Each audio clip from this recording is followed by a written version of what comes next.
2017년 6월 한 여성이 지역 인터넷 카페에 우리 아들이 직접 겪은 일이라며 올린 글 하나가 일산 일대를 공포로 몰아넣었습니다. 뭔데요? 뭐지?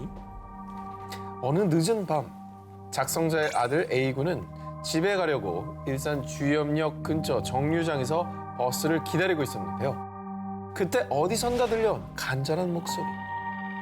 학생, 저기까지 휠체어 좀 밀어줄 수 있어요? 팔에 힘이 빠져서. A군은 흔쾌히 남자를 도와드렸고요. 그리고 남자가 말한 건물 앞에 도착했는데 왜 안 나오지? 저기 미안한데 건물 안까지 더 들어가 줄 수 있어요? A군은 뭔가 꺼리칙했지만 설마 하며 건물 안 엘리베이터 앞까지 갔습니다. 뭐 누군들 저렇게 안 했겠습니까? 그러니까. 그죠? 그런데 A군이 그만 가보려고 하자 음료수를 마시고 가라라는 등 자꾸만 남자가 시간을 끌기 저때 시작했습니다. 나왔어야죠. 뭔가 불길한 예감이 든 A군은 화장실이 급하다는 핑계로 불이 나게 빠져나왔는데 응. 그런데 기다리라는데 어디가? 그리고 조금 뒤에 A군이 목격한 충격적인 광경. 뭔데? 누군가 전화를 하며 화를 내던 남성은 일어서서 전화를 진짜? 통화를 하면서 휠체어를 끌고 갔습니다. 그 뭐 납치하려고 했던 거 아니에요? 그 학생을? 자, 일산 주민들을 공포로 몰아넣은 일명 휠체어 아저씨 괴담. 결국 일산 서부경찰서에서 조사에 나섰는데요. 그런데 경찰 조사 결과 휠체어 아저씨 얘기는 사실 무근입니다. 자, 이게 어떻게 된 사연이냐. 일산에 거주한 한 아주머니가 아들의 얘기를 듣게 됐는데 이때 이제 살짝 좀 오해가 있었던 겁니다. 네네. 그런데 아주머니는 더럭 겁이 나서 인터넷에 글을 올린 거였습니다. 이게 원래 얘기가 있는데 여기 너무 살이 붙어가지고 괴담이 됐군요. 뭐 그냥 헛소문으로 끝났고 헛소문임이 밝혀졌으니까 뭐 다행이긴 하네요. 명실상부한 대한민국의 명문대 서울대학교. 그런데 말입니다. 다른 대학교들은 대부분 다 있는 이것이 서울대에는 없다는데요. 바로 예비 합격자 번호. 합격자가 등록을 포기했을 때를 대비해서 불합격자에게 차례로 주어지는 예비 번호. 하지만 서울대에서는 알려주지 않는다고 합니다. 왜? 그런데 그 이유를 두고 아주 오래전부터 떠돌던 한 괴담. 풍문에 의하면요. 2000년대 초까지만 해도 아싸! 나 예비 1번이다. 제발 되게 해주세요. 이렇게 서울대에도 예비번호가 있었답니다. 그런데 이 예비번호 때문에 큰 비극이 있었다는데요. 당시 서울대 의대 입시에서 예비번호 1번을 받은 학생이 자신의 합격을 위해 끔찍한 계획을 세웠으니 바로 살인 청부. 에이. 그런데 다행히도 청부 살인은 미수에 그쳤지만 이 사건이 알려져 이후 서울대에선 수험생들에게 예비번호를 알려주지 않게 됐다는데요. 게다가 한 커뮤니티에 서울대 입학처에 확인해보니 사실이라는데요? 라는 인증글까지 올라와 논란에 덩굴을 붙였죠. 뭐 말씀하신 그런 그 괴담이 뭐 좀 신빙성이 있잖아요. 왜냐면 워낙에 입시 위주의 그럼. 시스템이고 서울대 만능주의고 그런 게 좀 만연했었으니까요. 당시에는. 뭐 오죽하면 예서가 김주영 선생님을 고용해서 맞아요. 코디네이터를 받겠습니까? 맞아요. 서울대에 가려고 한 거 아닙니까? 그래서 어떤 얘기가 돌았냐면 드라마가 서울대 청부 살인 사건을 모티브로 한 거 아니냐 뭐 이런 글도 있었고요. 그 사건이 다시 화두에 오르면서 실시간 검색어에 서울대 의대 청부 살인이 오르기도 했었습니다. 실검에 하지만 이 괴담에 대해 서울대 관계자는요. 대응할 가치가 없습니다 라고 답했고요. 무엇보다 이 괴담의 산통을 깨는 진실이 있었으니 서울대는요. 예비번호가 원래부터 없었습니다. 있다가 없어진 게 아니고. 한 번도 있었던 적이 없대요. 아. 아니 근데 왜 유독 다른 대학교는 알려준 데도 있는 걸로 알고 있거든요. 왜 그 학교는 안 알려주는 거예요? 모 신문 매체를 통해서 한 서울대 관계자가 답을 해줬는데 예비번호는 미등록자가 발생할 경우에만 사용하는 거지 사전에 공표할 수 있는 대상이 아니다라는 말을 했다고 합니다. 학생들을 둘러싼 입시, 성적 괴담, 이 모든 게 어쩌면 수험생들의 극심한 스트레스 때문에 만들어지는 괴담은 아닐까요? 저게 정답입니다. 2014년 6월 미국 위스콘신주에 있는 한 법원. 제1급 살인미수 혐의로 기소된 애니사 와이어와 모건 가이저가 법정에 섰는데요.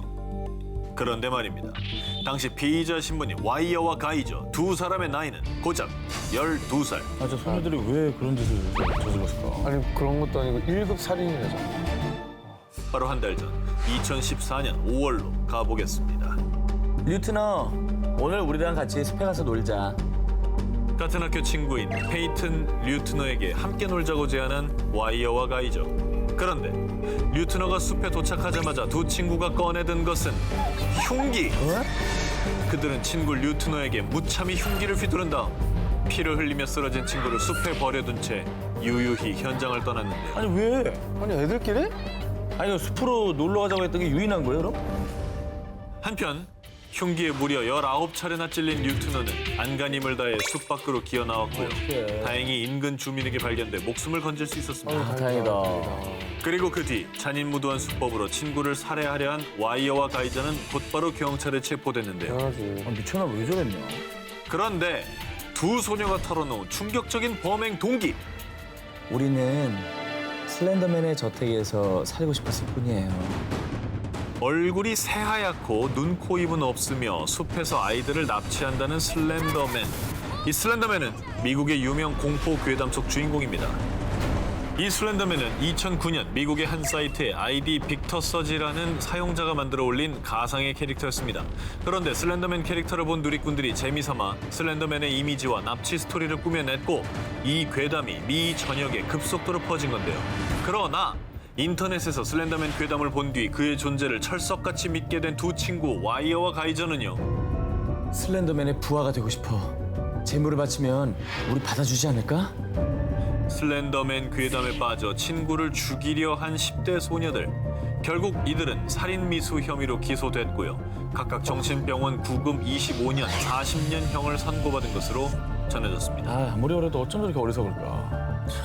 괴담에 빠져 돌이킬 수 없는 죄를 저지른 소녀들. 꼭 뼈저린 반성을 하기 바랍니다. 인터넷 서핑을 하다 보면 갑자기 화면에 딱 뜨는 게 있죠. 바로 팝업창. 그런데 아무리 끄고 또 꺼도 꺼지지 않는 팝업창이 있다면 이런 거는 대부분 가끔쯤 이제 어둠의 경로 19금 사이트에 접속해서 를 나오죠. 찾을 때 발생하는 거 아닙니까? 그런데 말입니다. 일본에는 이 팝업창에 얽힌 한 괴담이 있다고 하는데요. 방과 후 친구와 집에 가던 A군은 친구 B군으로부터 묘한 이야기를 듣게 됩니다. 절대로 안 꺼지는 팝업창이 있는데 그걸 본 사람은 죽는데. 에이 그런 게 어딨어. 친구의 이야기를 대수롭지 않게 여겼던 A군. 집으로 돌아가 평소처럼 컴퓨터를 하고 있었습니다. 그런데 갑자기 컴퓨터 화면에 뜬 정체불명의 팝업창. 새빨간 창에 당신은 좋아합니까? 라는 알 수 없는 내용의 문장이 적혀 있었는데요. 어라? 이거 왜 안 꺼져? 더 이상한 건 아무리 닫기 버튼을 눌러도 팝업창이 사라지지 않는다는 것이었습니다. 바로 그때 A군의 눈앞에 펼쳐진 괴기한 현상. 화면 중앙에 가느다란 선이 생기고 글자가 삐뚤어지기 시작하더니 새로운 단어가 생겨났는데 당신은 붉은 방을 좋아합니까? 그리고는 팝업창이 저절로 꺼지고 나타나고를 반복하더니 갑자기 새빨간 화면 가득히 의문의 이름들이 나열됐습니다. 너무 무서워 컴퓨터를 끄려고 했지만 꺼지지도 않았는데요. 그때 등 뒤에서 느껴진 인기척. 뭐야, 누구야? 누구야?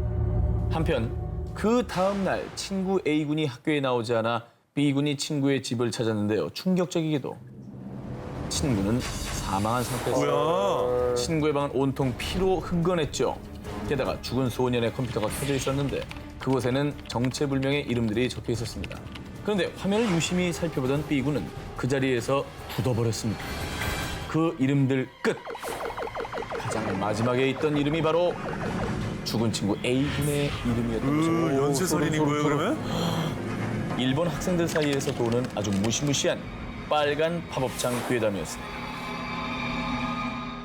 2004년 일본의 한 인터넷 게시판에 퇴근길에 시즈오카현 하마마치역에 전철을 탔다는 그녀. 그런데 20분간 전철이 멈추지 않아요. 여기가 어딘지 모르겠어요. 아니 이게 무슨 말인가요? 역에서 문이 열리지 않았던 건가요? 이게 고장 난 건가요?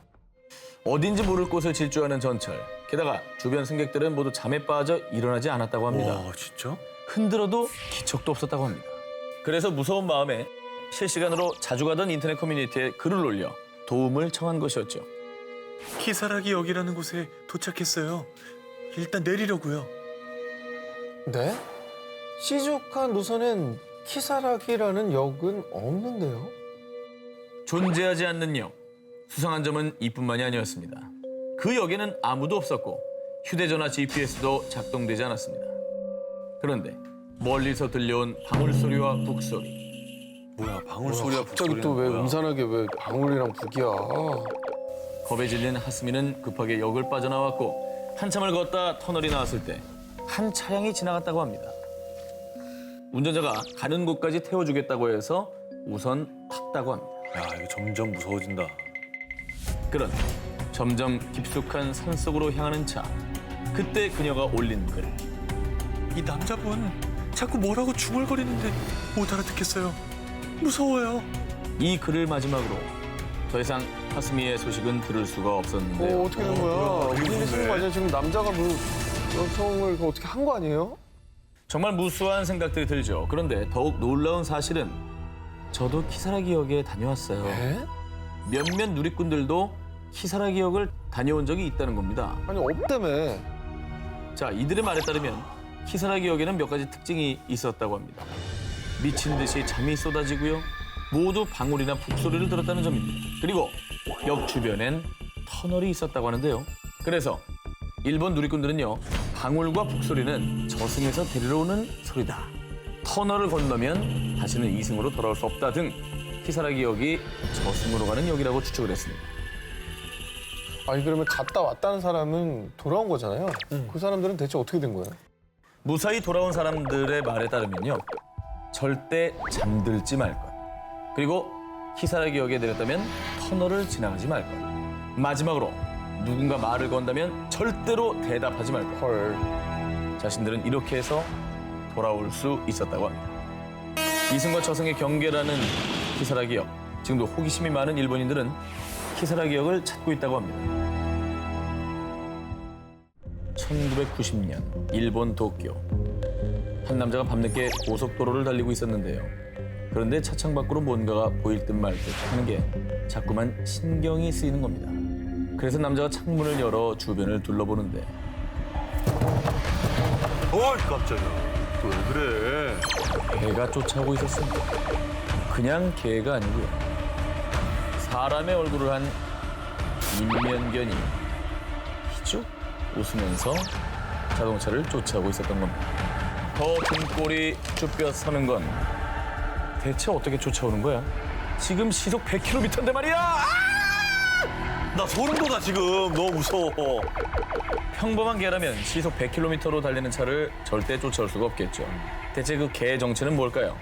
소문을 넘어 목격자까지 속출을 하게 되자 인면견의 실체를 파헤치기 위해서 당시에 일본 모 방송에서도 목격자를 수문할 정도로 괴담은 급속도로 퍼져나갔습니다. 그런데 2010년 도쿄 카마타의 주택가에서 촬영된 CCTV 화면인데요. 어머. 무언가 슬그머니 등장을 합니다. 저거. 저기 있네. 눈, 코, 입까지 뚜렷한 사람의 얼굴, 인면견입니다. 헐. 이게 개라고? CCTV 사진을 본 일본 누리꾼들 사이에서는요. 얼마 전 이 동네에서 실종된 사람 아니야? 일본의 몇몇 심령학자들과 사람들의 주장에 따르면요. 인면견은 억울하게 죽은 사람의 영혼이 근처에 있던 개들에게 깃든 겁니다.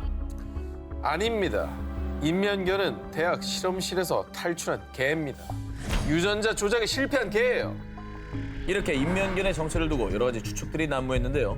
하지만 이 CCTV 속 인면견의 정체는 끝내 밝혀지지 않았습니다. 만약 여러분이 인면견을 만난다면 어떻게 하시겠습니까? 2009년 너튜브에서 화제가 된 영상이 있습니다. 아 기분 나빠. 아니 뭐야 이게? 저렇게 왜 그래? 아니 저게 뭐야? 노래를 부르는 마네킹. 입뿐만이 아니라 고개와 손도 좌우로 움직이고요. 어떨 땐 정말 사람처럼 다리를 꼰치 앉아있기도 합니다. 그런데 말입니다. 얼마 뒤 흉흉한 괴담이 돌았습니다. 이 영상을 만든 사람은 연쇄 살인마다. 어머. 무슨 소리예요? 아니 마네킹이랑 연쇄살인이 무슨 상관이에요? 소문에 의하면 연쇄 살인마가 여성들을 납치한 뒤 피해자의 옷을 벗겨 마네킹에 입힌 거라고 합니다. 저게 이제 피해자들의 옷이라는 거죠? 그렇습니다. 심지어 이 연쇄 살인마는 피해자들을 산채로 땅에 묻었는데 피해자들을 생매장한 곳은 영상 속에서 뜬금없이 나오는 미스터리한 곳, 집 뒷마당. 저 집은 연쇄 살인마의 집이라는 거죠. 그래서 연쇄 살인마는 땅속에 생매장한 피해자들의 비명이 새어나올 때마다 마네킹에서 노래가 흘러나오도록 했다는 거죠. 그런데 말입니다. 누리꾼들의 추적으로 이 영상을 만든 사람의 정체가 밝혀졌는데요. 그는 바로 존 버저론이라는 남성이었습니다. 그런데 더 반전은 그는 괴담처럼 살인을 저지른 범죄자가 아닌 노래 부르는 프로그램인 보컬로이드 로봇을 만드는 제작자였습니다. 에이 진짜 몇 해 전에 홍보용으로 만든 건데 사람을 2009년에 다른 유저가 재업로드하면서 괴담이 양산된 거라고 합니다. 그런데 사실을 알게 된 이들은 알고 봐도 무섭다, 자꾸 노래하는 모습이 맴돈다 라며 여전히 노래하는 마네킹 후유증을 앓고 있다고 합니다. 두 기자님들 혹시 손등박수 아십니까? 들어보셨어요? 박수를 이렇게 친다는 겁니까? 네, 손등박수. 이렇게? 뭐 이렇게 힘들게 살아요? 둘 다 잘하네. 이게 안 돼야 뭐야? 사람이야? 잘하는데 왜 비웃어? 뭔데 이게? 잘못된 거야? 일본에서는 이 손등박수를 심상치 않게 생각한다고 합니다. 일본 여성 아이돌 그룹 노기자카 46의 멤버 호리 미오나는 겁쟁이한테 하면 안 되는 행동으로 손등박수를 꼽기도 했는데요.